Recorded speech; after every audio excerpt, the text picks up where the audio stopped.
When I look back at that day, I realize how one single discovery can change the course of a family's life. It all began so ordinarily, so quietly, that I would never have believed such a storm could follow. My name is Laura Mitchell, and for most of my life, I believed my family was steady, built on strong values, and that loyalty was the glue that held us together. But my nephew Ryan's secret tore through everything I thought I knew and made me confront truths I had long ignored. Ryan was my sister Melissa's only son. He was 23, bright, and had always been the golden boy of the family. Growing up, he was the one we all praised. He got good grades, was polite to everyone, and carried himself with the kind of quiet confidence that made relatives smile with pride. I had two daughters of my own, but Ryan felt like my third child. I was close to him, sometimes even more than my own girls, because Ryan confided in me often. Melissa and her husband, Robert, had always been busy with their demanding jobs, so Ryan spent a lot of time at my house during his teenage years. I never thought that closeness would one day force me into the most difficult moral dilemma of my life. The day I uncovered Ryan's secret began just like any other. It was late spring, warm enough that I had all the windows open to let in the fresh air. Melissa had called me earlier that morning, asking if I could check in on Ryan because he wasn't answering her calls. She sounded a little worried. I didn't think much of it. Young adults sometimes ignored their parents, after all. But because I cared, I agreed to stop by his apartment after work. When I got there, I knocked on the door several times before Ryan opened it. His hair was messy, his eyes were tired, and I could tell immediately that something was wrong. He forced a smile, hugged me, and told me he was fine, just tired from pulling an all-nighter. I almost believed him, until I noticed the hesitation in his voice. I have always been intuitive, the kind of person who can read between the lines of people's expressions. Something wasn't right. I asked if I could come in, and he hesitated before letting me inside. His apartment was usually clean, but that day it looked chaotic. Papers scattered across the table, clothes in disarray, and his phone buzzing constantly on the counter. At first, I didn't pry. I offered to make him coffee, sat with him at the small kitchen table, and tried to get him to open up.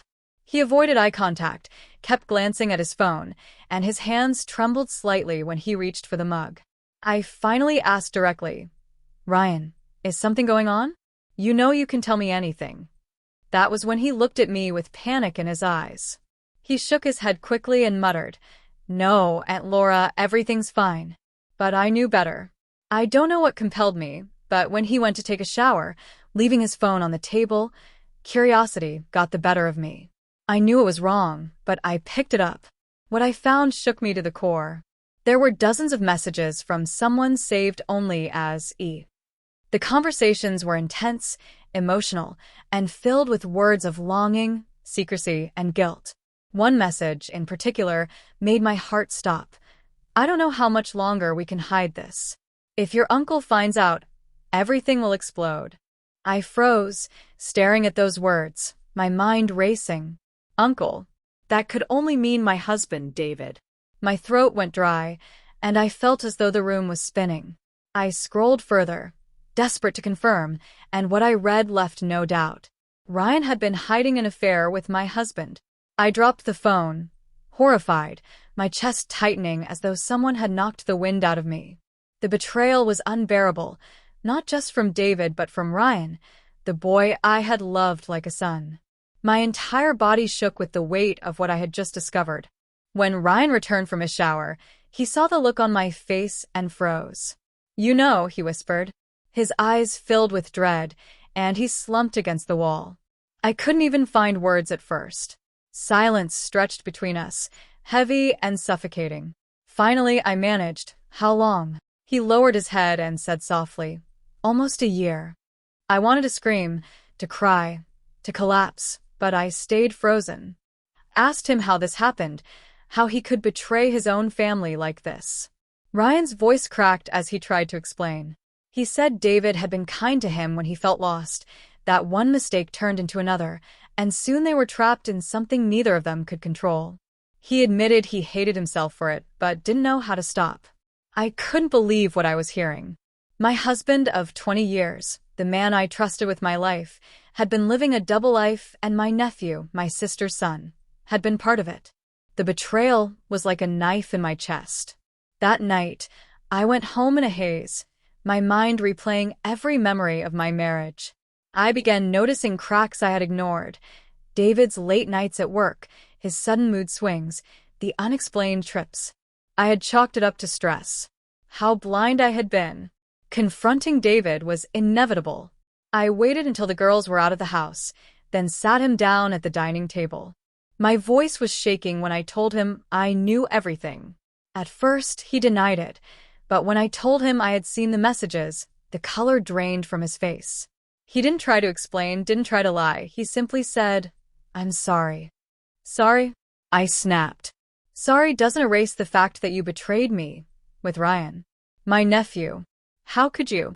He buried his face in his hands, silent. I think part of me wanted him to fight for me, to beg for forgiveness, to give me some reason, any reason that might help me understand. But he didn't. His silence told me everything. The fallout was worse than I imagined. When I told Melissa what had happened, she broke down. Her son, her pride and joy, had not only ruined my marriage but also destroyed her trust in him. Our family gatherings became unbearable. Some relatives blamed me for exposing it, saying maybe I should have kept it quiet to avoid shame. Others turned on David, some on Ryan. It split us in ways I never thought possible. My daughters were devastated too. They adored their cousin and their father, and now they didn't know how to feel. I had to sit with them for hours, explaining as gently as I could that sometimes adults make mistakes that hurt others, and those mistakes don't define their worth. Still, I saw the confusion and sadness in their eyes, and it broke me all over again. Over time, I realized I had two choices: let the betrayal consume me or rebuild my life from the ashes. I chose the latter. I filed for divorce, even though part of me still loved David. Love doesn't vanish overnight, but trust, once shattered, cannot be rebuilt so easily. As for Ryan, I distanced myself. I didn't hate him, but I couldn't look at him the same way. I encouraged him to seek counseling, to find a way to heal from the guilt he carried. Melissa supported him as best she could, though their relationship was strained. It has been 2 years since that day, and though the scars remain, I have found strength in myself I never knew I had. I've learned that secrets, no matter how deeply buried, eventually surface, and when they do, they change everything. My story is not just one of betrayal, but also of resilience. Families break, hearts shatter, but life continues. And sometimes, the most painful truths are the ones that force us to grow stronger, wiser, and more independent than we ever imagined.